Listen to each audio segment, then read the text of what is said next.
for another week here on the Duncan Duo Real Estate Show to talk about everything that is happening in the Tampa Bay real estate market. When we're not on air, please make sure to follow us on all of our socials. We are at The Duncan Duo, Twitter, Instagram, YouTube, TikTok, Facebook, you name it, at The Duncan Duo. Follow us. We're always putting out relevant real estate content to keep you updated on all things Tampa Bay real estate. So at The Duncan Duo. And if you want to know what's happening in your neighborhood, look, real estate, a lot of people don't understand this. I'll see articles that talk about, home sales in the U.S. are down, or prices in the U.S. are down, or this or that.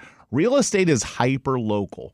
The national real estate trends may not be applying to a city, a state, or even your own neighborhood. So if you really want to know what is going on in your neighborhood, go to duncanduo.com. Find out what the listings in your neighborhood are, what neighbors might be in foreclosure, all of those things. Again, you can type in your address and follow the prompts at duncanduo.com.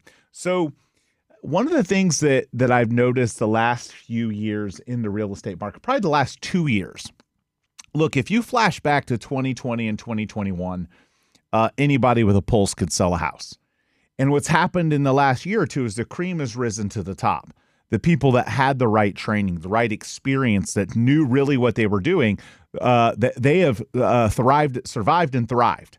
The people that got in for a get-rich-quick scheme because the market was super hot and everyone thought they were doing great, when in reality it was just the market delivering those results to them, a lot of them are starting to fail out and struggle because they didn't have the fundamentals. Because in 2020 and 2021, when interest rates were in the threes, anyone could sell a house. Everything was selling. There was no inventory. Everything was a bidding war. And the agents that were marketing homes for sellers didn't have to do a lot.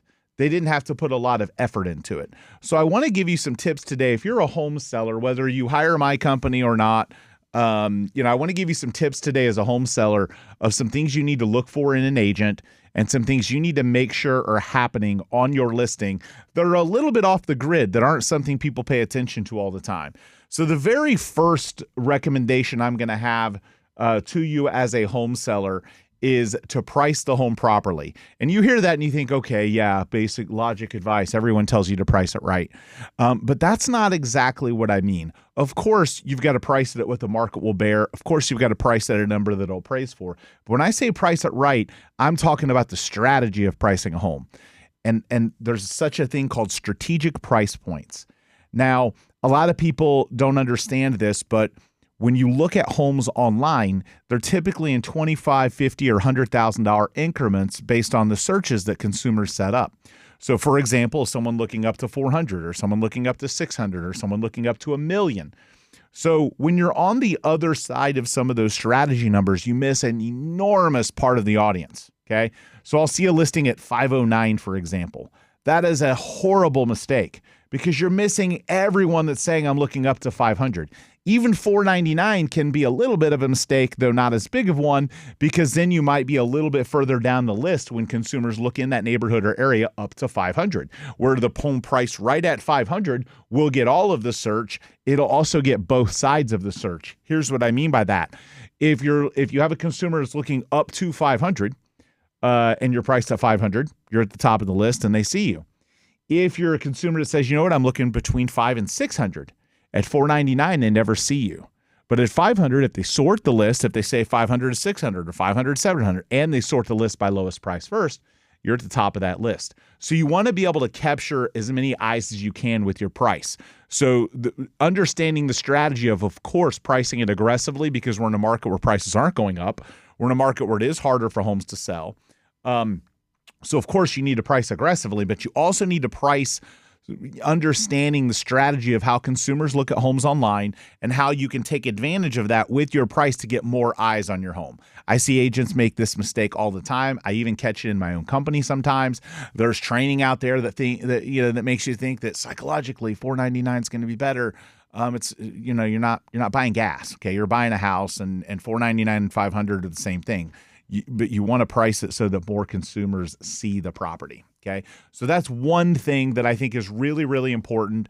The second thing is getting your home tidy, clean, smelling nice. addressing anything that you can address that's not major so that you eliminate objections, and then decluttering. We do something in our company where we do a Matterport 3D tour for a lot of our clients. And this 3D tour is literally like a walkthrough where you can kind of zoom in and see rooms and all this stuff. But there are times where we won't do it for a consumer because the house is so cluttered that on the 3D tour, it's going to look even worse. So we're obviously analyzing all the different technology we can use, and we don't want to put a bad foot forward for that house if it's not up to par. So it's important that you declutter the house to get the best exposure, to get the best impression, and to get the best price. So it doesn't necessarily mean you have to stage it, although we do recommend that sometimes. But what really needs to happen is there needs to be less furniture. It needs to feel as close to a new construction model home as it can. You need to not be there during showings. This is a big one. When you go into a new construction model home, obviously there is an agent there from the builder, but the homeowners aren't there, okay? Homeowners, what I need you to understand that you don't get is that you're kind of creepy, okay? When you're there at the house, and if there's one agent or two agents there, that's fine. But if you're going to stay there during an open house or you're going to be there when the house is being shown, I promise you the agent and the buyers are uncomfortable. They're uncomfortable because it's kind of like the parents riding along with your first date, okay? Flashback to high school or maybe even middle school if you were really ambitious. But flashback to your first date, right? Did you love that mom and dad was there? Well, that's what it feels like. If you want someone to fall in love with your house, you can't make them uncomfortable. If you're there because you want to answer their questions and give them all the facts about the house, that would be like on a first date asking for someone's resume. You're not falling in love with the resume and they're not falling in love with the facts. They need to experience the house, okay? The fewer people there, the better. The longer they're in there, the better. If you're there, they're going to rush through the house. They're going to feel uncomfortable. And sometimes, frankly, homeowners, a lot of you are just weird sometimes. Like you make people feel uncomfortable. You're walking through the house with them and asking them uncomfortable questions. You think you have social skills that you don't have. If you want to get top dollar for your house, homeowners, don't be present at showings or open houses, okay? Your stuff ain't getting stolen. The likelihood of something happening to your stuff is so rare. In thousands and thousands of transactions in my real estate career, there's been once or twice where something happened with someone's stuff. And if you're really worried about your stuff, put it up, put it in the safe, hide it in drawers, take it out of the house, okay? You're not there to protect your stuff. You're there to freak out the buyer, make them feel like you're a creepy, and have them not buy your house, okay? So if you're a homeowner, do not be present for the showings of your home or for the open houses. Let the agent do its job and let the buyer walk through and experience your house. Statistics tell us the longer someone is in your house, the more likely they are to buy it. And when you're there, they feel like they're also on your schedule. And naturally, a lot of people that tend to maybe be nice or considerate of others, they feel like maybe they're taking too much time and then they rush out and then they don't remember your house, but they buy the one down the street that was vacant because they could sit in it for 30 minutes and envision living there. Even though your house was better, you creeped them out, okay? So homeowners, don't be present. If you're going to be present, you're going to get less money. You're going to turn away buyers. It's going to take longer for you to sell.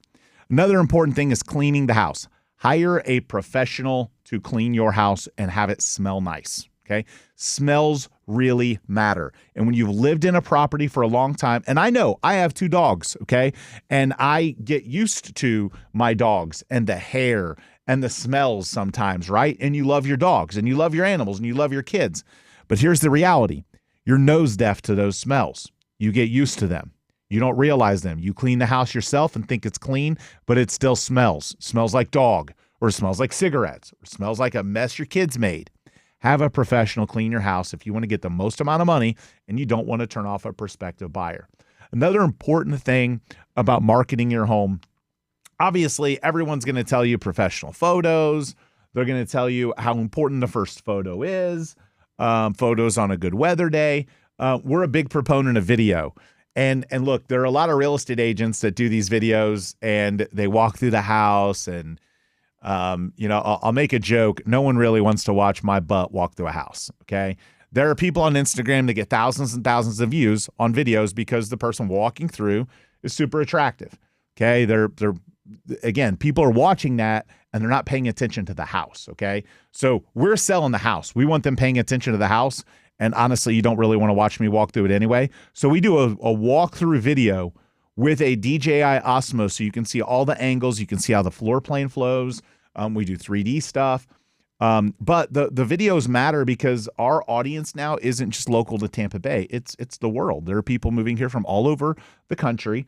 Maybe not as many before President Trump came in, but nonetheless, there are people moving from all over the world and buying homes in Florida, and we want them to be able to quote unquote take a tour and pay attention to the house.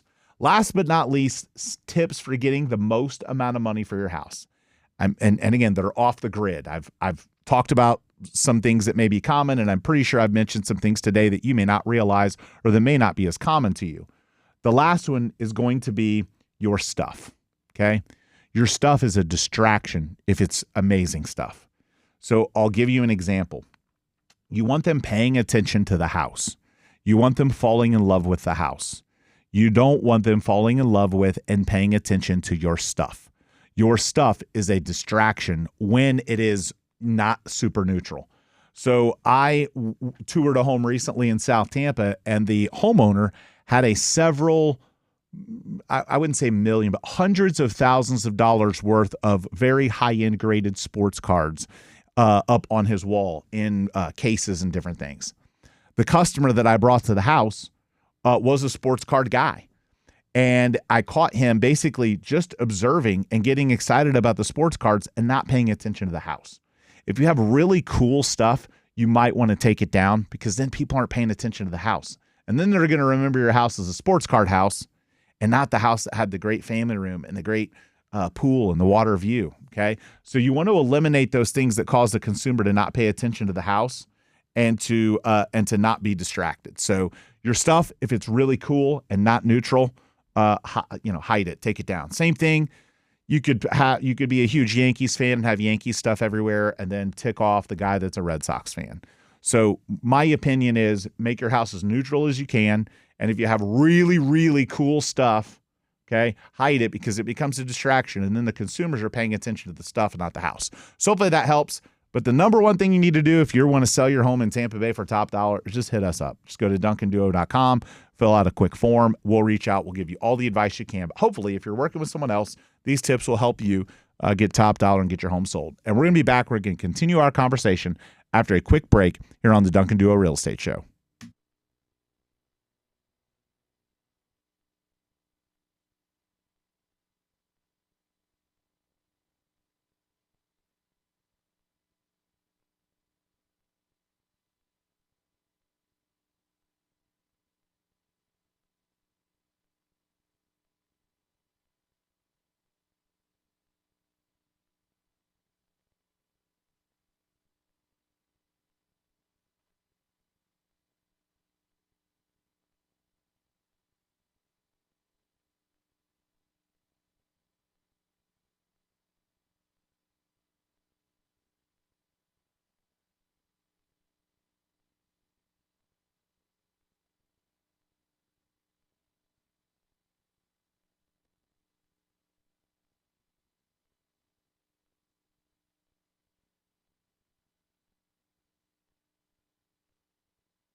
So we're back here on the Duncan Duo Show talking about the Tampa Bay real estate market when we aren't on air again at the Duncan Duo, Twitter, Instagram, YouTube, TikTok, Facebook, and DuncanDuo.com. New home sales surged in April 10.9%. And I want to talk about, first off, the pros of buying a new construction home, and second off, why this is happening and why it's relevant here in Tampa Bay.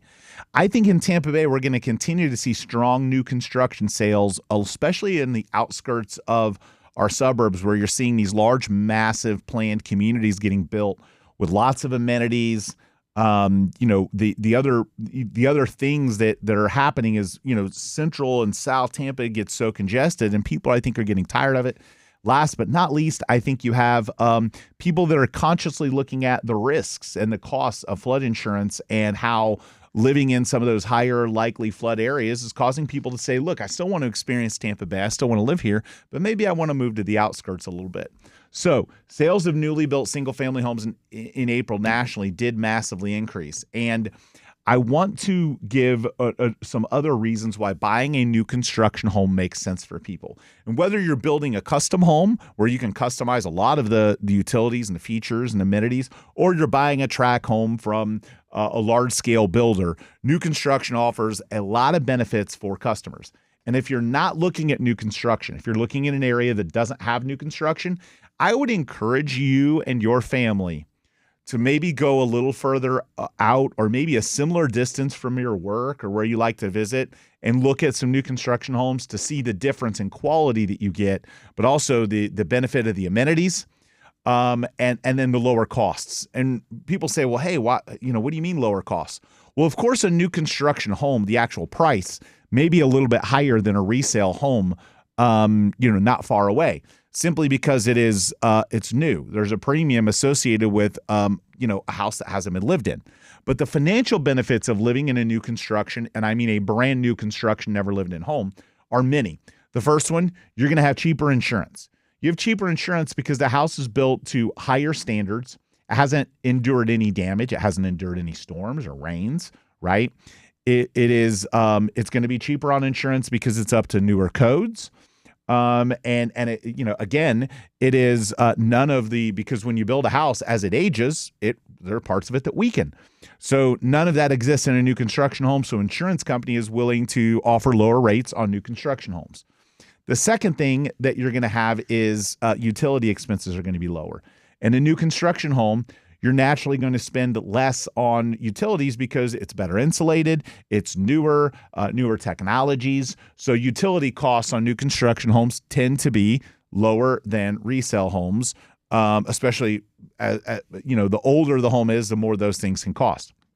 Another major financial advantage of buying a new construction home, and this is going to be somewhat dependent on whether you buy with a mortgage and how the mortgage lender determines what your tax escrows should be. But typically, the first year of living in a new construction home, because our taxes here are in arrears, your payment is going to be lower artificially for a little bit of time. How much lower will, again, depends on your lender, how they adjust escrows, what time of year you're buying it. There's a lot of variables. But naturally, your property taxes are going to be lower for a little bit until the property gets assessed. Our taxes are in arrears. So when you move into a home, let's just say you're moving into a home in June of 2025, the property tax bill is based on what the property was last year, which was likely dirt and likely much less expensive than an assessed single-family home. So new construction is cheaper on taxes for a short period of time until it corrects and gets reassessed. It's cheaper on insurance. It's cheaper on utilities.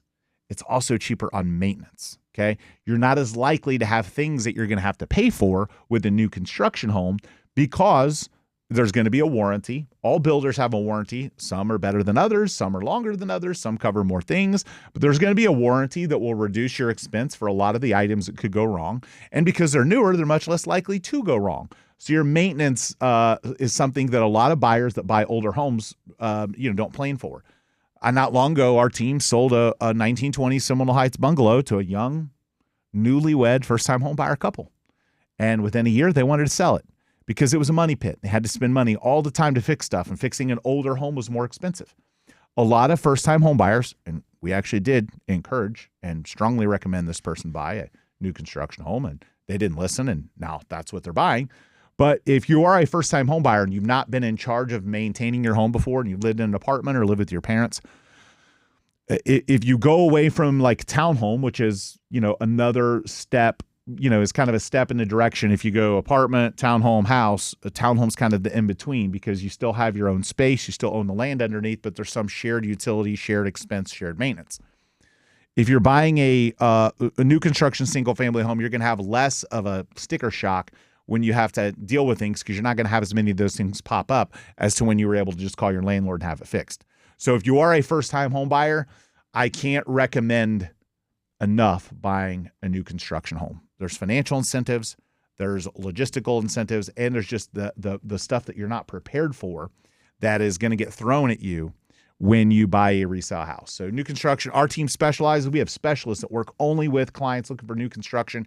If you're interested in that, you can call us at 813-359-8990. We'll make sure to get you all the builder incentives. The builder will pay our fees and services and commissions, and we'll get you the best price possible. Again, 813-359-8990, or hit us up at duncanduo.com. We'll be back, continue this conversation after a quick break here on the Duncan Duo Real Estate Show.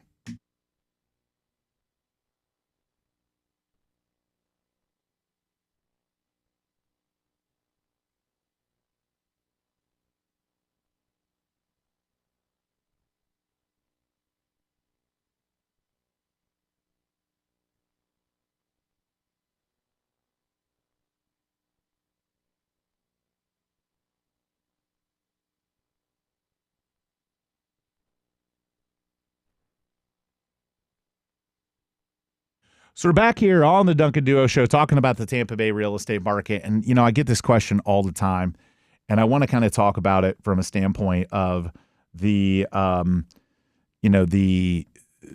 premium or not premium that you add to a property for condition and features. And so when we aren't on air again, you can get all this tips and advice at the Duncan Duo on Twitter, Instagram, YouTube, and TikTok.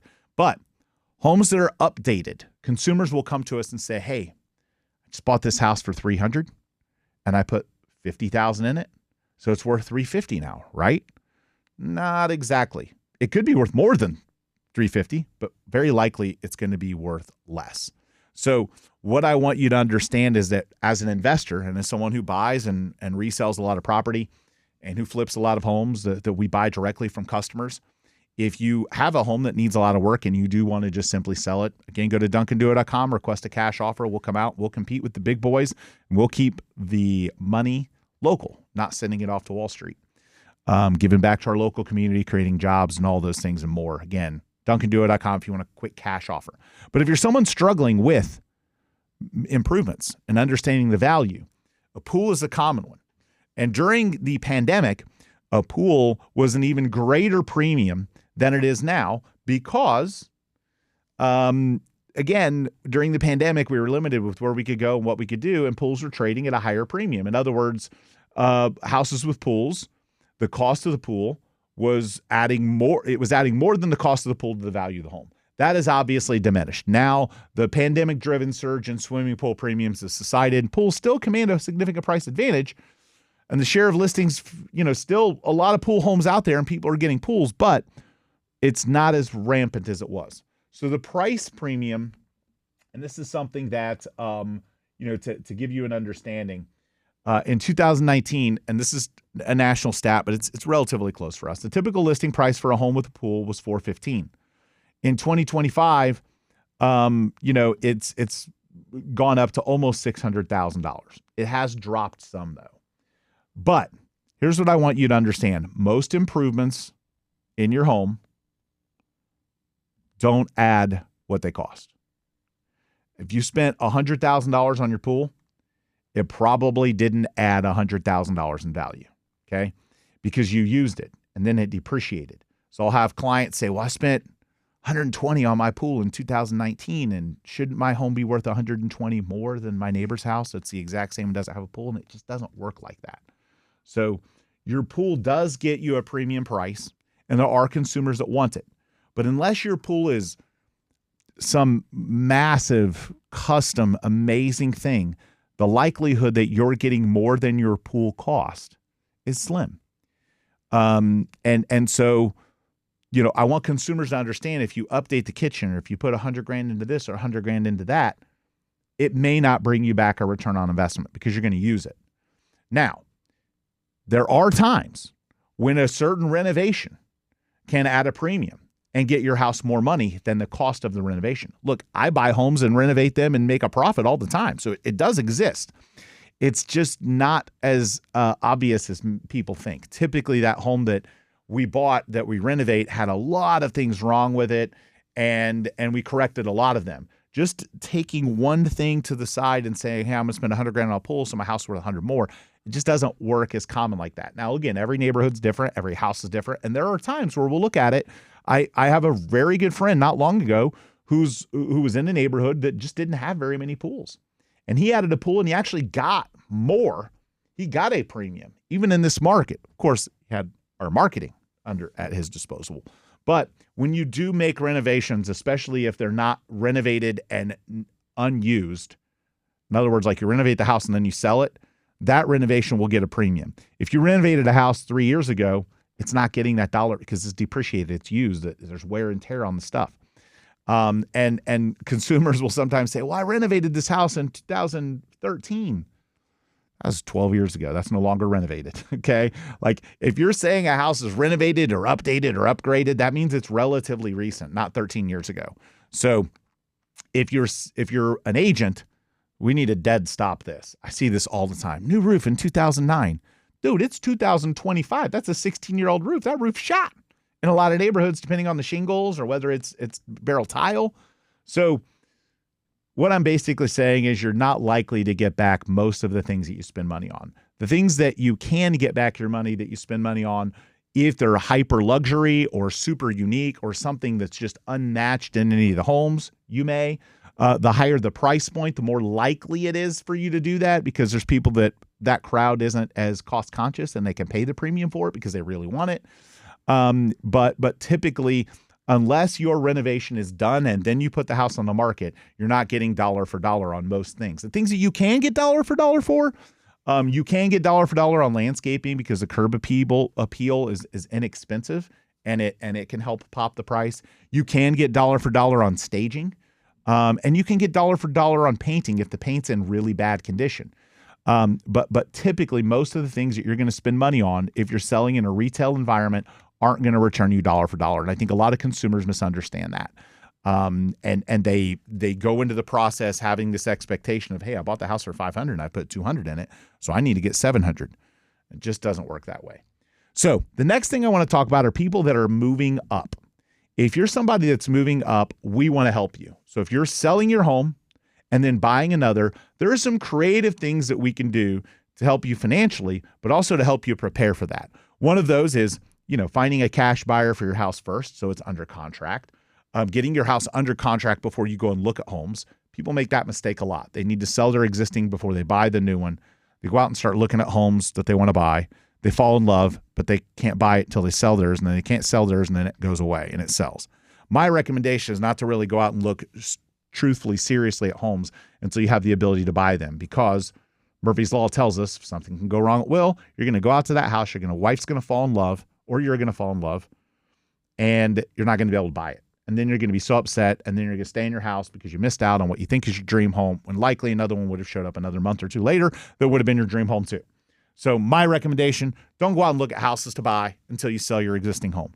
But if you are selling your existing home and buying another one, and it's in a comparable market, and you're buying a more expensive home, this advice is for you. So if you're someone in the next year or two, okay, because I think we're going to be in this market, we might see a little bit more appreciation next year if we get some interest rate relief. But I think we're going to be in a really comparable, higher inventory, prices not rising that much market for the next year or two based on the economy. And if you're selling your home and buying a more expensive one in a similar market, okay, and this could apply if you're selling your home locally and moving somewhere else. It just depends on what the analysis of what's going on in the market that you're looking to buy in. And we can help you with both of those. At LPT Realty, we're a national real estate company. So I have friends that are top agents all over the country, all over the world. So if you're selling and buying somewhere else and you can tie those two transactions together and make sure it's either the same agent or agents from a similar brokerage to help you. There's a lot of things you can coordinate and tie together to protect you from buying one home and not getting the other one. There's contingencies, there's contractual things, there's language we can put in the contract, and then there's just strategy.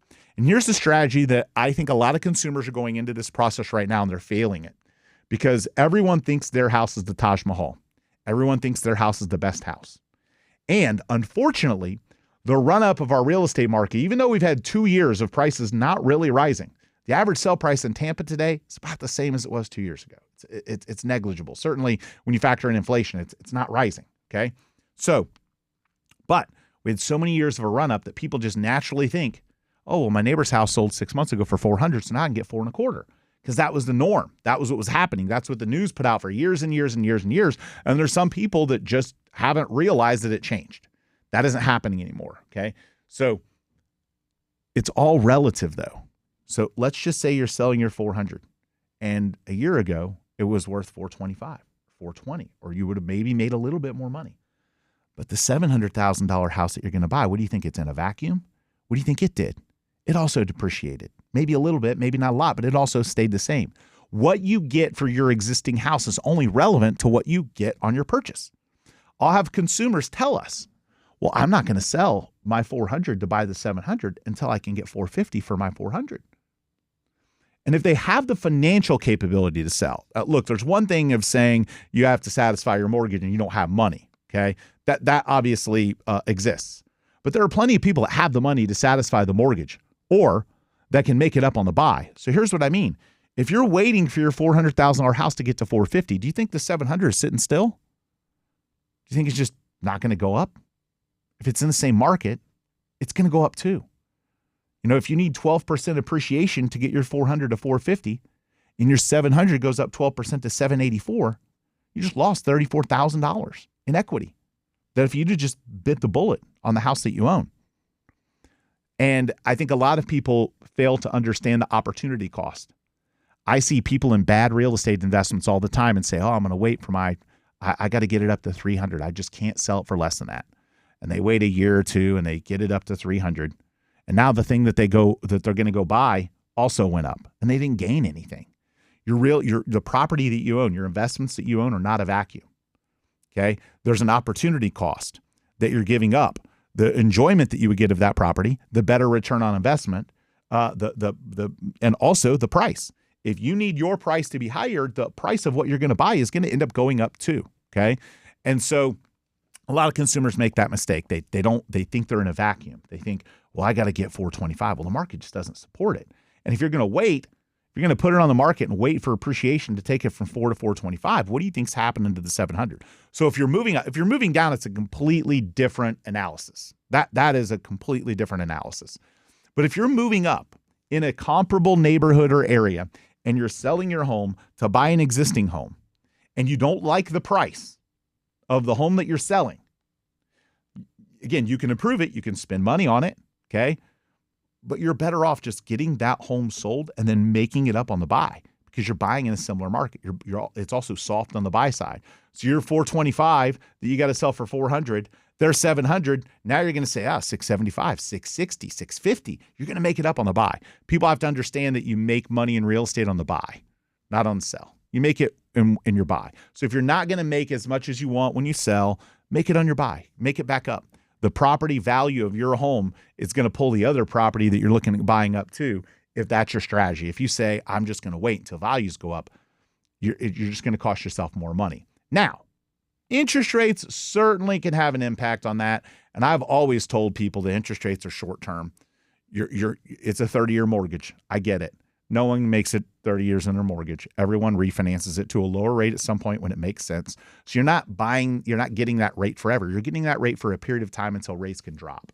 You have to look at the alternative, the cost, the value benefit for it to make sense for you to make that move up. But of course, if you've got a really low rate and you're going to buy at a really high rate, you've got to factor that into the finances. But again, you're 400, okay?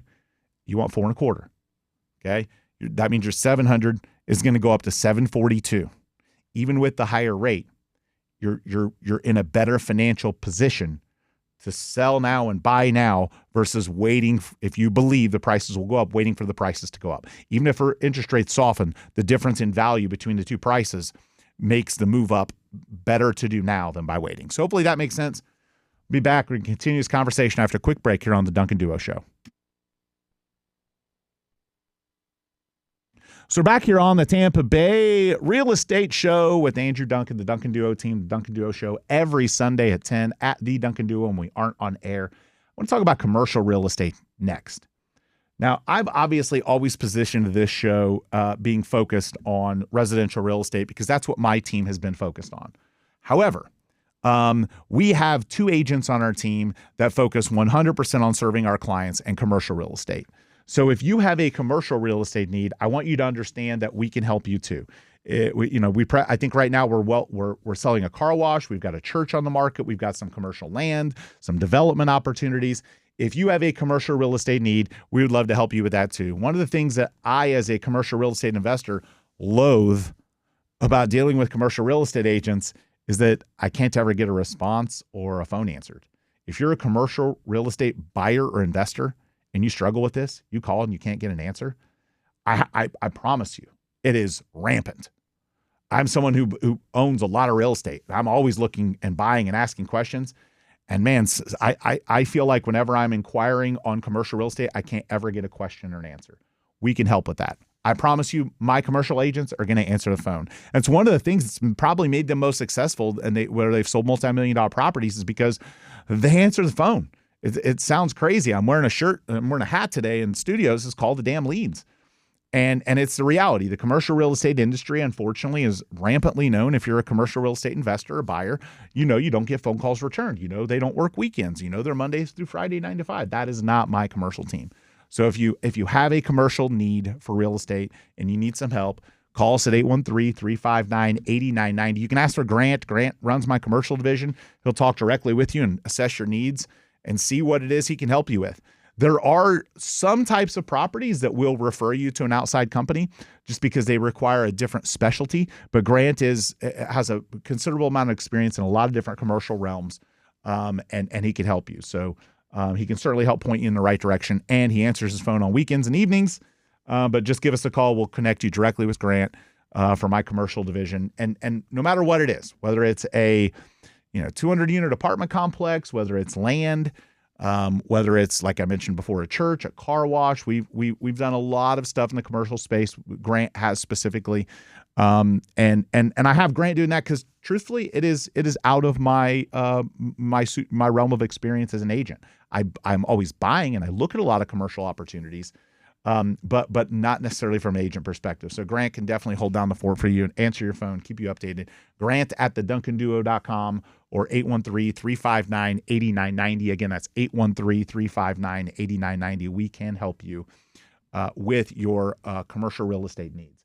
And if you are a commercial real estate investor, man, I got to tell you, it's probably one of the best times I've seen in a long time to find some great assets right now. You have a lot of people who had adjustable rate mortgages resetting, or that had interest only for a period of time, balloon payments, rents not hitting numbers. There are some great assets right now that we have found, even some off-market type stuff.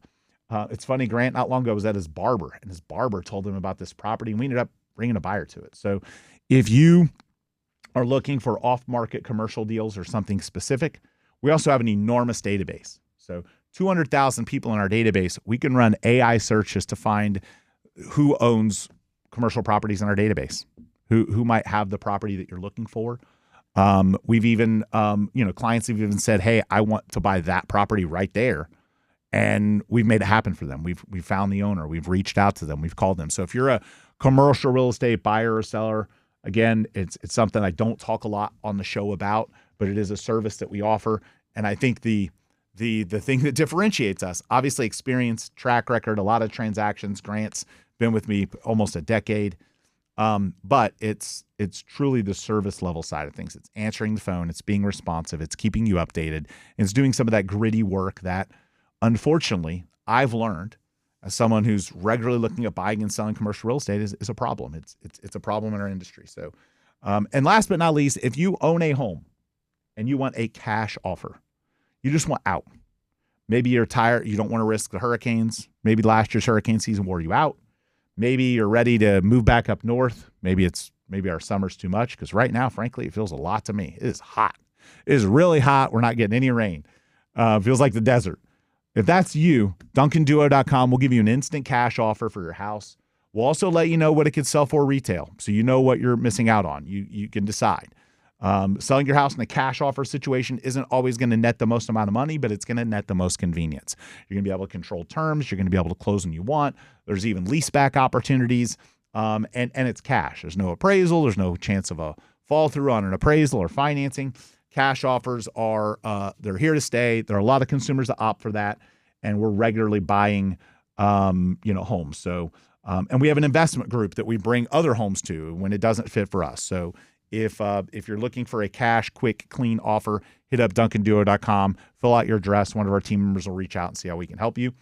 And I want to thank you for tuning in. I hope you have an awesome rest of your Sunday, Tampa Bay, and thanks for tuning in.